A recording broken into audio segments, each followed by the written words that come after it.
এছিয়াৰ যি second largest river island, এই ৰিভাৰ আইলেণ্ডত আহিছোঁ আমি। নংষ্টেন, নংগুম, এই বস্তি নংষ্টেনৰ যি নংগুম, এই নংগুম এই river island second largest river. ইয়াতে ফিচিং হয়, আগত ফিচিং হয়।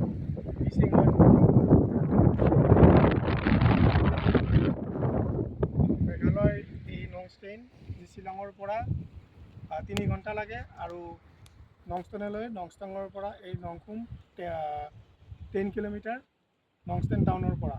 ইয়াতে এক্টিভিটি কৰিব পাৰিব, ব'টিং হ'ব, নাও উঠিব পাৰিব, লগতে ফিচিং কৰিব।